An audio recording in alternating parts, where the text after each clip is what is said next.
How's it going, everybody? Welcome to episode 1 of Taptico Talks. What Taptico Talks is about is giving you behind-the-scenes access to starting a business. A lot of people think that starting a business is their dream, and they see all the motivational posters and memes on Instagram, and they think it's easy. So we are here to clarify what it's actually like.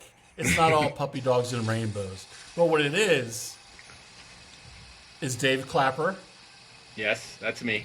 Tribble Reese, my business partners, and I'm Nick Tapp, founder of Taptico Solutions, and we are a marketing AI company. We have another podcast called Dave Learns AI that you may have watched. If you have not, it's hosted by our man Dave here, and Dave is notorious for being kind of a late bloomer when it comes to technology. So with the onslaught of AI tools, we thought it would be pertinent and relevant to kind of work with him, myself on the LLM side and Tribble more on the content side, to get him leveled up on the AI stuff. It's actually a really cool podcast, a lot of cool things, it's very approachable, boils things down to their most important elements, but that's not what this one is about. Taptico Talks is going to be kind of the trials and tribulations, victories and defeats of starting a company. So we're going to get really vulnerable here. We want you all to be able to see what it's like and follow along in our journey as we try to make a go of it. So without further ado, the founder of Taptico, Tribble Reese. Co-founder. I don't want to take all the credit. Unbelievable. Jeez. Tribble. For the record, I think my intro was better up until misplacing the partner co-founder conversation, but that's neither here nor there. Yeah, here nor there. Right there in the I've been thinking a lot about this lately because, it's my everyday. As you guys know, here we are, entrepreneurs trying to launch something new, well into the latter half of our lives, at least for me, as being the senior.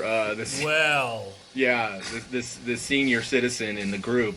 I spent 25 years, 30 years in corporate radio, corporate music, knowing where my paycheck's coming every week, knowing how much I'm making, what my expectations are, what my results need to be in order to keep my job. Very clear, defined box that you live in when you're in that corporate world. And a lot of people, like you said, Nick, dream of the opportunity to start their own thing, to kind of get out of that box and, be able to have a little bit more autonomy. And there's a real exchange there. There's a real adjustment of going, I know where my check's coming from. I know when I'm going to get paid. I know how much it's going to be, to, okay, it's all about the hustle. And you trade that for, the ability to have some freedoms and to not have to punch a time clock. But it can be very, very difficult. Starting it's something. Daunting. It really is daunting. Well, it's easy, everyone would do it, right? That's true. And all of us have had some experience launching our own businesses in the past. So this isn't our first rodeo either. So it's like, here we are going, all right, here's something that we're all really interested in and learning, and we see a need and a desire to be on the forefront of this technology, utilizing our marketing skills from previous jobs working for other people, and here we are trying to make a go at it, just us, and it's a grind for sure. Yeah, and I think what's different about what we're doing with Taptico is the businesses that we've started in the past have been there's been more of a handbook for them. With what we're doing with AI, yes, we're a marketing strategy company, but AI is blazing a trail, and we're trying to give that knowledge, explain these tools, and really help small businesses implement on something that they've heard about, but they know it's coming, but they don't really know what it is or how to implement it. So that's what I see as different about what we're doing with Taptico.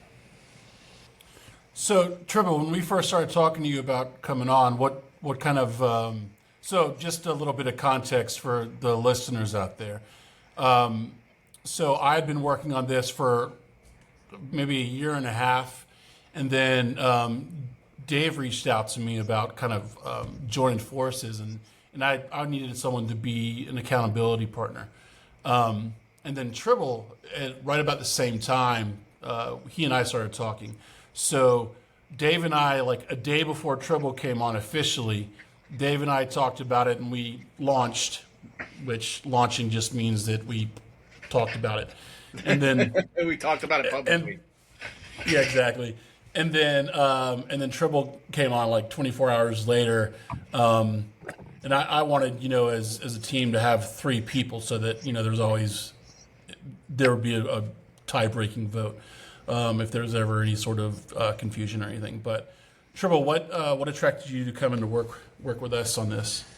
Well, our relationship, Nick, and knowing kind of who you were in the marketing industry here in Atlanta, and just who you are as a person, it really attracted me to kind of, I'd come from a situation similar to you where I'd kind of hit a ceiling in a more of a structured kind of a corporate role. And I wanted to do something with, if I was going to work and build something, I wanted to do it with people that I like to be around. And I knew you, Nick, and Dave, we'd met a couple times, but after a few conversations, just knowing that with our 3 personalities and with our backgrounds, I just felt like with you guys, getting in the muck and doing the hard stuff, having people that I like was going to make it something that wasn't so hard to deal with and kind of give you that extra energy to be able to get through anything, not knowing exactly what we were embarking on, but knowing that, building a business is hard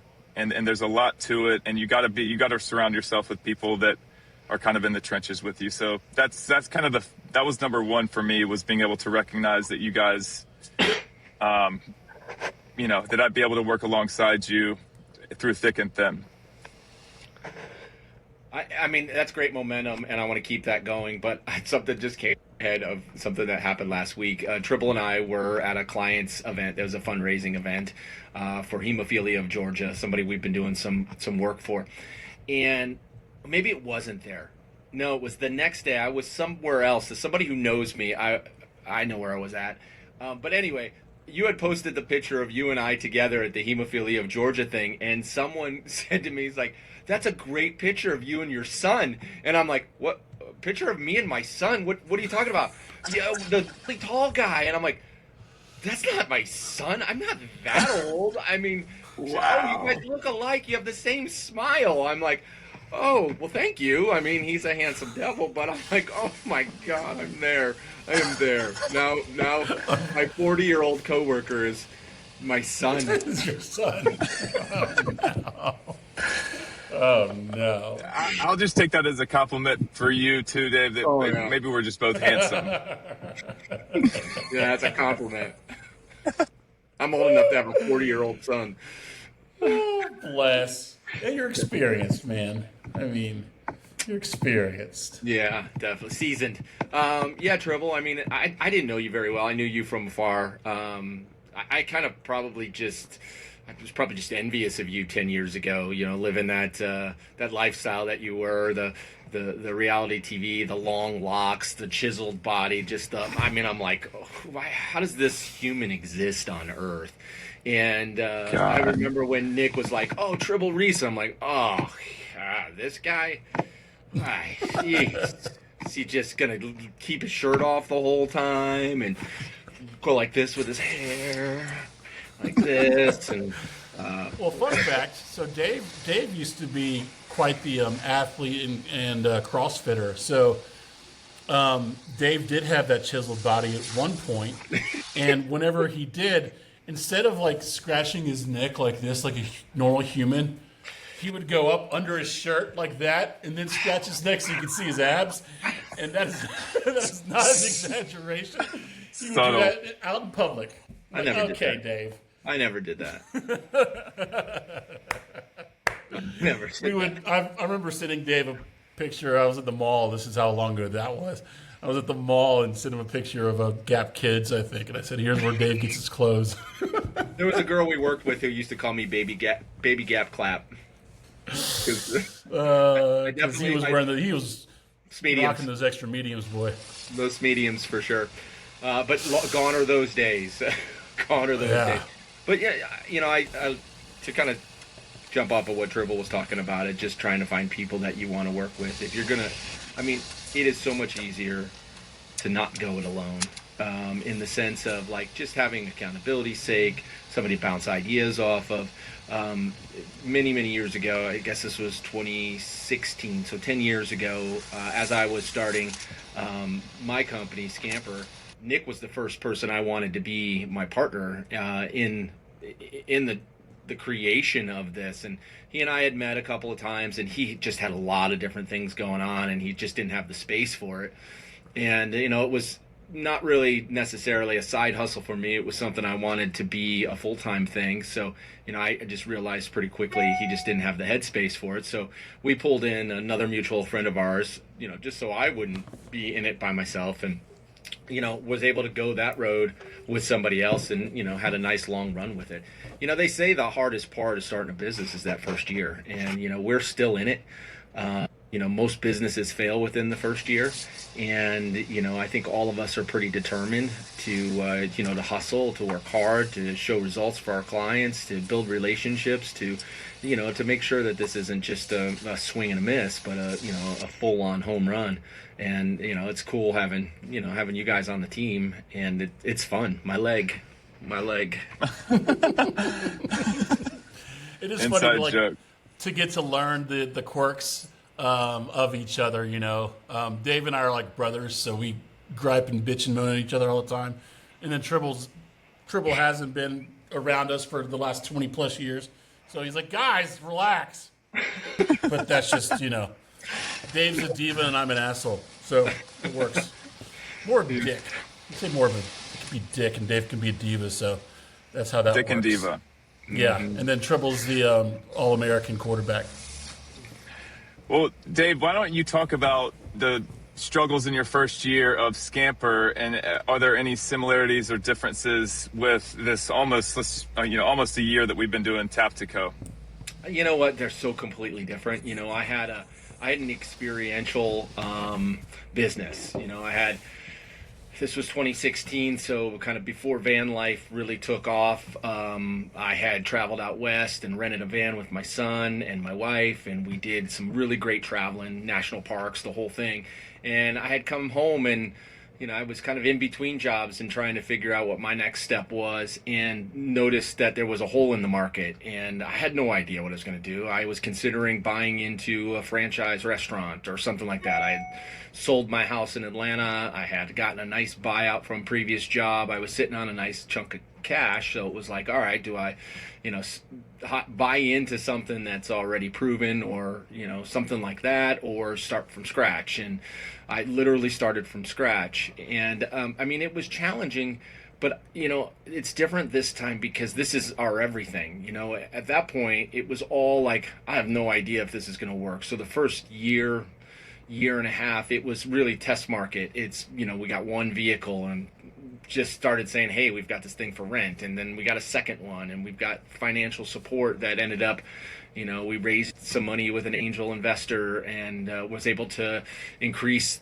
you know, from there, and then move it into other locations and other towns. And it was just this natural progression, because we offered a service that was not available, but really intriguing for people, especially as it got into, you know, the COVID days where everybody, you know, wanted to get out. I mean, that was a next level for us in regards to, you know, where we were as a business. And I mean, this is so different. The one thing that I will say is similar is I felt like in the early stages of Scamper, I was on the front of the wave. You know, I was like right there. That's and good. I definitely feel like it's very similar in the sense that we are riding a wave right now. We're on the front end of that wave. Even though we see so much, and we see all the development, and we see all these people doing all these things, the average business owner, the average person that would potentially hire us, doesn't even know where to begin.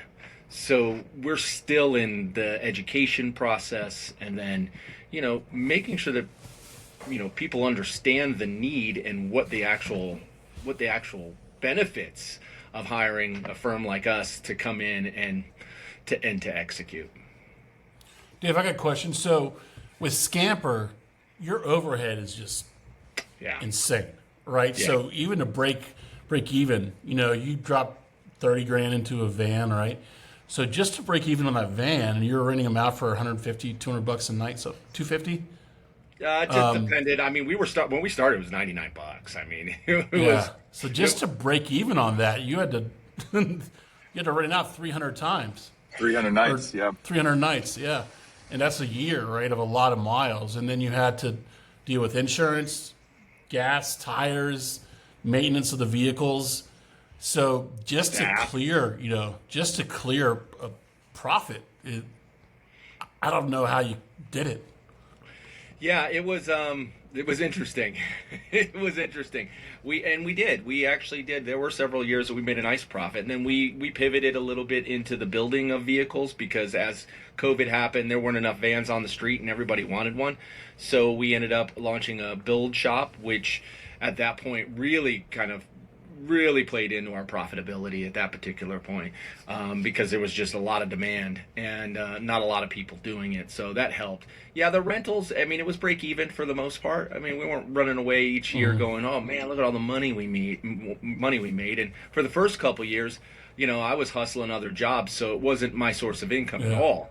So anything that was coming into the business was just going right back to the business. I was paying some part-timers, but I wasn't making any money.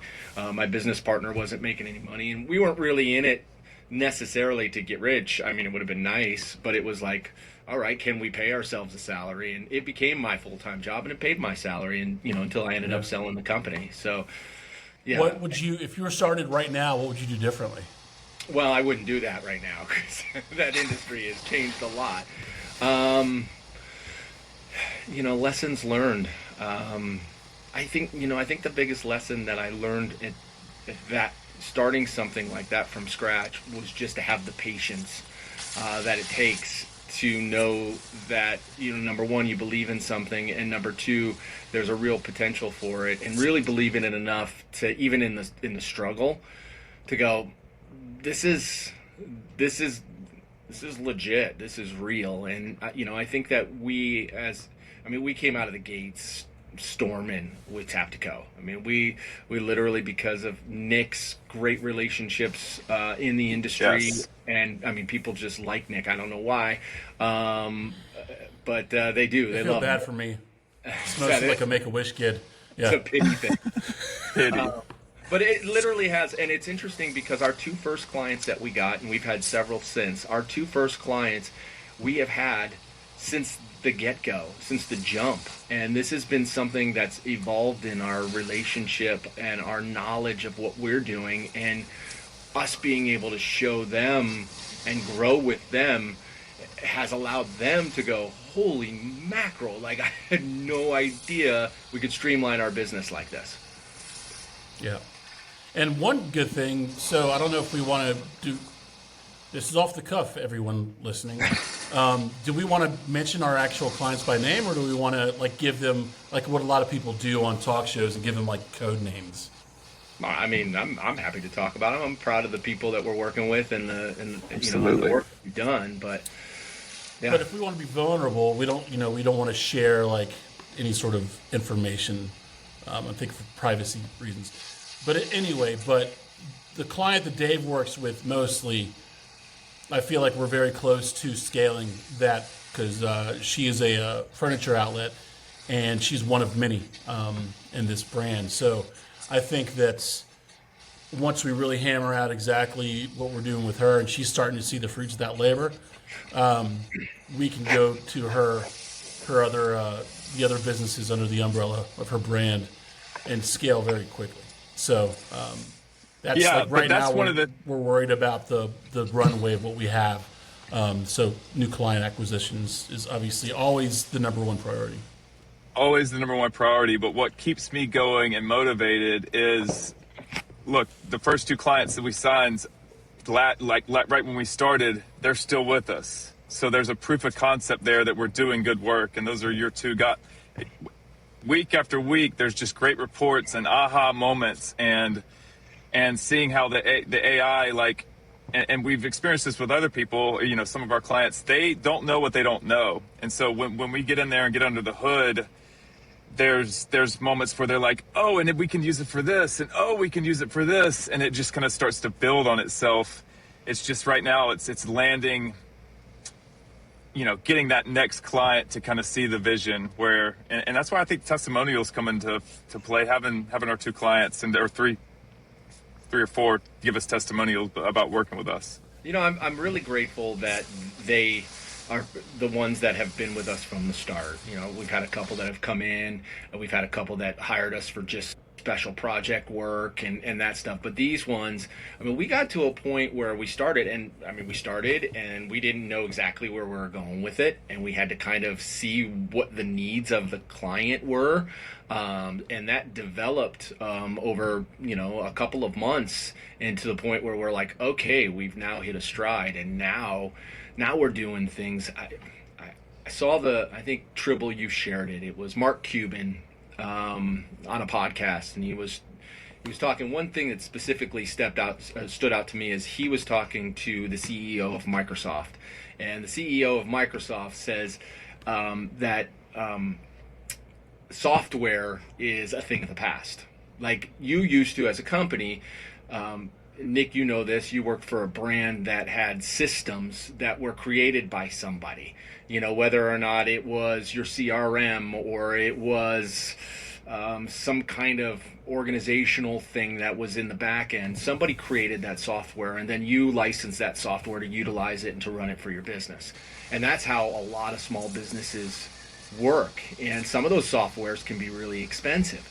Well, now and the other interesting part about that is if you have a program that somebody designed, there may be things that you just never use, and there may be things that you want in it that it doesn't have in a specific back-end type of software. The great thing about the technology that's out there and our knowledge and where we're going with this is we build it from scratch.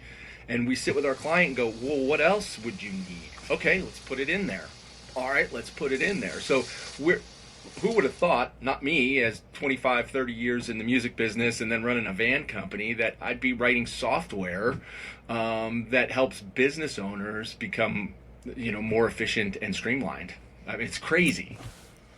It is, and I've built a couple tools. I actually built one today. There are, if you guys, y'all and anyone listening, if you guys do stocks, I would start shorting SaaS companies like Salesforce, MailChimp, HubSpot. Yep. I built a tool that my old company used to license for a couple $100 a month. I built it in about 20 minutes this morning using Claude Code. So stuff like that, it's really like you can be your own custom home builder. You know exactly what you want. A lot of times you're not sure what you need until you get into it, but the use case isn't. The expenses of a MailChimp, it's expensive. But now, if you know how to use AI and some of these, it's called vibe coding. You can build it for yourself, and it's exactly what you need. It's custom to what you need, nothing that you don't, which is phenomenal. And it's easy if you know what you're doing. And we know that a lot of business owners don't take the time to learn all this stuff, which is why we're around, because we do. So, but it's the next year is going to be insane, and I'm super excited because it's almost like Christmas morning every week or so, because something new comes out. And we're like, oh, let's dig into this, and they are just they being the AI companies. They're all just leveling up and getting better and better. And I don't know if you guys saw this, but OpenClaw got acquired by OpenAI. Well, I saw I saw they hired him. I guess they hired him, Peter, the founder of OpenClaw. Yeah, I guess it can't be really acquired because it's open source, so no one owns it. But what stinks is I wonder how that's going to affect OpenClaw, because it was purely like a non capitalist movement. It was engineers building it for free, and then everyone using it. So we'll see how that changes. But that's how OpenAI started too. They were supposed to be open sourced, and they quickly. Yeah. That's why it's called OpenAI, right? And then Sam Altman. I don't know if I trust that guy. Gotta be honest. Don't know if I trust him. You've really dug deep into OpenClaw and haven't heard much. We had created a Bobot. Somebody to work for us that was kind of an agent that could do almost any task. Kind of introduced him to our people, put him up on our website, the whole thing. Is Bo still moving in that direction, or is Bo trying to figure out where he fits in with Meta? Bo is right here, and this is the issue we're having with Bo, is he's returning empty replies right now. Uh-oh. That is a known issue with the current release of OpenClaw, and it's with Opus 4.6 specifically when you use the LLM for Opus side. But it works with ChatGPT, OpenAI, so I'm trying to figure out the best use case for that. But Manus, I think I texted you guys this, Manus now have agents that are basically OpenAI. OpenClaw. OpenClaw. So if you go in, you can do the exact same thing with your Manus agent that we could do with Bo. So each of you guys can have your own personal assistant. I've got one. I started one already with Manus. Super easy. When you log in, you'll see agents, the left-hand nav bar. But and since you've been with us, Nick or Dave, how can you tell some of our clients if they see this, how, like, you're so good with analogies, what is having a Bo bot or an OpenClaw, what is that like for a small business? Having a virtual assistant. So I just moved into a new place. I named mine Heidi. Howdy ho. And she helps me, like, so she's in Telegram, but also in Manus, so you can access both. But take pictures. Like, I was trying to figure out, Dave helped me last week with my closet. I was trying to figure out how to arrange the closet with all the stuff that I have. And I took a picture and I showed her the stuff, and then she said, well, here's what you should do. And then also buy some of these container boxes for she knew my dresser model. So, like, I took a picture of the dresser. I was like, here's what I'm working with storage. She's like, oh, that's from IKEA. That's the Hermanes. And yeah, those 18-inch deep drawers do some heavy lifting for you. Like, literally, here's a link to Amazon. Get these little dividers to help you, whatever. And then took a picture of my closet. I hadn't moved in all the way. She was like, what are you doing with cardboard boxes? That looks terrible. Go to, like, literally, she's like, go get some of those wicker baskets, and it'll elevate. Plus all these mismatched coat hangers. That's ridiculous. You can get 30 coat hangers that match on Amazon for $30. Stuff like that. And I was like, damn. But also, like, time management. So, hey, check out my calendar. I have to work in time blocks. I don't know if you guys know about time blocks, but like focused work for 2 hours learning. I've got to learn and stay on top of this stuff. So I've got those focused breaks. I'm going to start incorporating 60 minutes of walking, just getting out and moving my body, because I've been really bad about that. But just stuff like that, and like having like very specific time blocks to work on each client. You guys are about to see, I'm working on she's going to send a weekly recap of, this is all the stuff I was trying to get Bo to work on, but automated recaps. This is what everyone's doing this week for CIG. So much for not saying clients' names, but here's what everyone's doing. Here's what everyone's doing. Here's what's due. This is the rocket supports. I built an EOS platform for us this morning using Claude Code. I also built, I think it was last Friday when I was talking with Matt. It's basically an agent, an onboarding AI agent that has, it interviews you. Like, say you're one of the business owners that doesn't, and we'll go over this in our meeting tomorrow, but a business owner that you don't know where to start using AI. It's a dynamic questionnaire. So it's like a conversation. And it assumes that the person taking the quiz or being interviewed knows nothing about AI. And I built that in a morning, and I'm not a coder. Where did you build that? Did you build that in Claude Code? Claude Code, yeah. I mean, that might be a great tool for us to utilize in our lead gen and like reaching out to people, because I mean the number one, right? I mean, we have talked to a lot of people, and it's typically like, I know I have to get on this train. I just don't know what I need it for yet. I don't know where it'll help me yet. I just don't know where to start. And I mean, to be able to deliver something like this that just goes, here, answer these questions, And then you determine at that particular point, does saving this much time, does getting some of this stuff off your plate so you can focus on other stuff make more sense, especially for small business? I mean, if you think about, when I ran Scamper, I did everything. I did ins and outs. I washed. I did insurance. I did claims. Everything. And to be able to potentially automate some of that stuff so I could focus on, at that point, it was getting the word out, focus on my marketing, focus on whatever it was that I needed. When you're a small business and you're a tight ship, it's really hard to hit all the boxes that you need in order to be successful.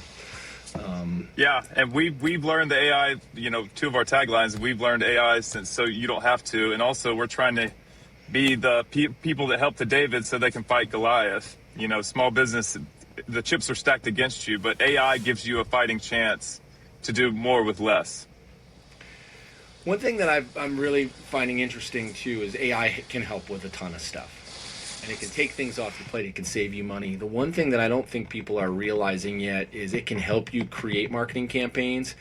You still got to spend money to market your business. Like, you still do. You not only do you have to hire the right people that know how to market it for you, but you also have to spend the money on the platforms that are going to drive results for you. It's not as simple as just going, oh, well, now I've got this tool that'll help me with my social media posts. Fantastic. Great. What is your organic reach? And is that driving business? And it's like, okay, well, listen, you got to get in there. You got to spend money. You got to figure out who your audience is. And that's one of the things that AI will help. Really, really focus in on your audience so you're not wasting money on an ad campaign. You're actually super targeted with a message that's going to hit to the person that is going to be potentially your next customer. So I just find that really, really uniquely interesting about where we're at right now. There are some people who think, well, if I do all this stuff on AI, then it's going to do the marketing for me. And it's like, no.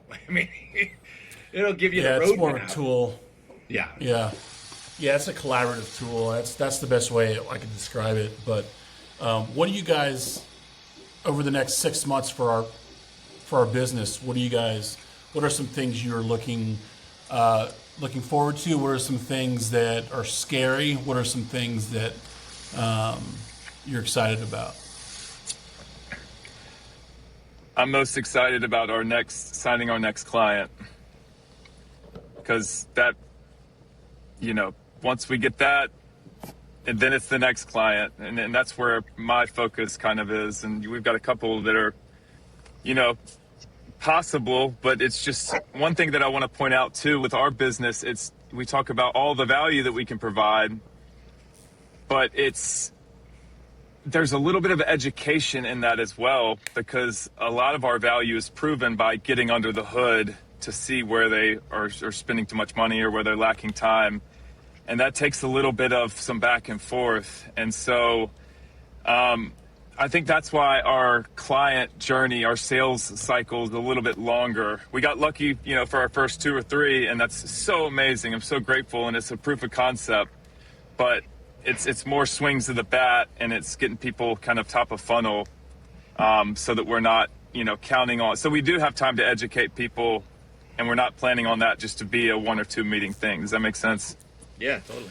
Yeah, that's where our content comes in. That's where we educate people. We get them to watch our content so they understand what we do, and then they'll see the value we provide. So, yeah. So you ask, like, what are we really excited about? This is, I don't know why. So in my algorithms, I got served with a tarot card reader or somebody who talks about signs and where you're at. And I'm a Taurus. I'm born in April, late April, and what they talk about is specifically there was a planet that was in my sign for a lot of years, and it made life difficult.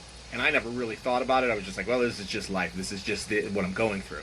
And this person talked about how come April, that planet moves out, and it moves somewhere else. And what it does, it then offers up just a wealth of not only success, but momentum, and just like this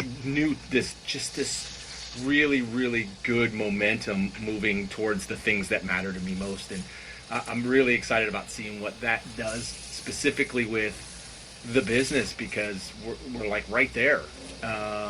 We have proved the concept, and I enjoy every day going in and learning something new in a way that I can present to the client, and the client go, "Oh my gosh, wow, that's awesome! That's exactly what I want."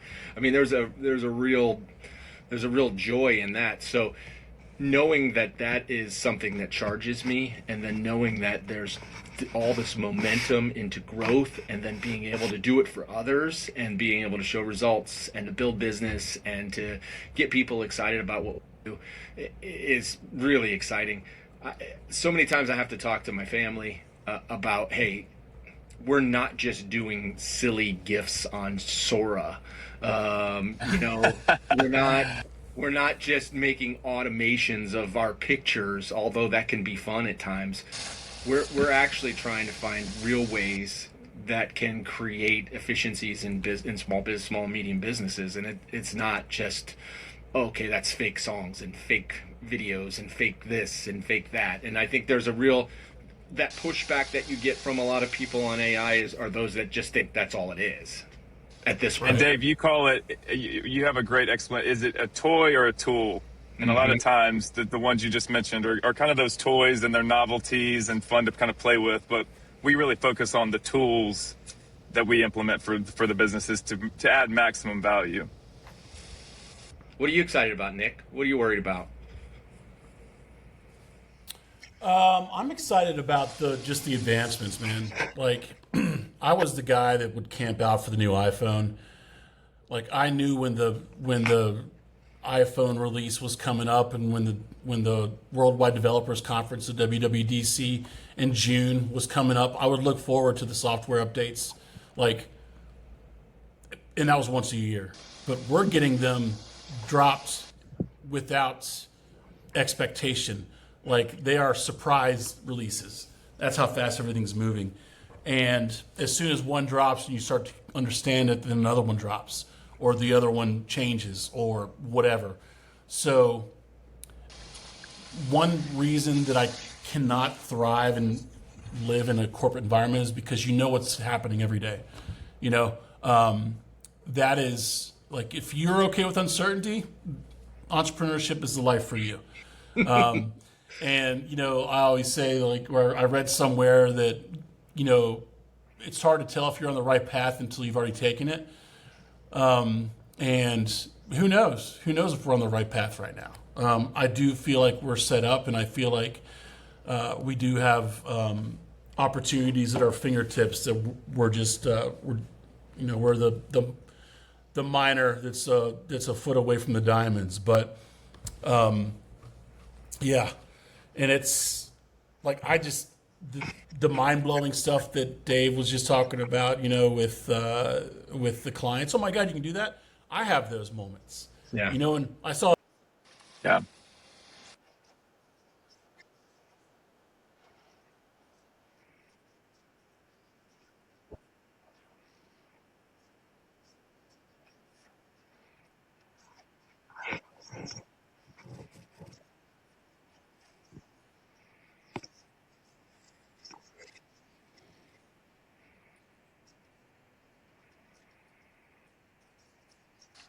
Advocates.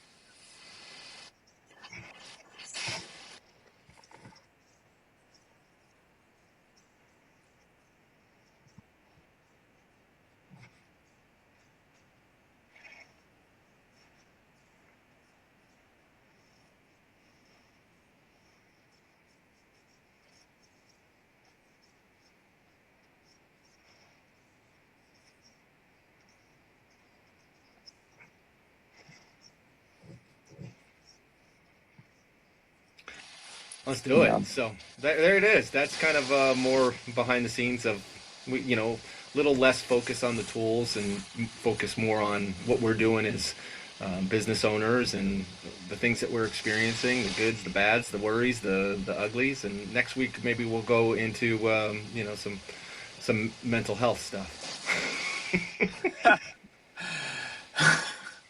What do you think? For all of our sakes. For all of our sakes. I got a baby on the way. All right. Mhm. All right. Bye, guys. Bye, guys.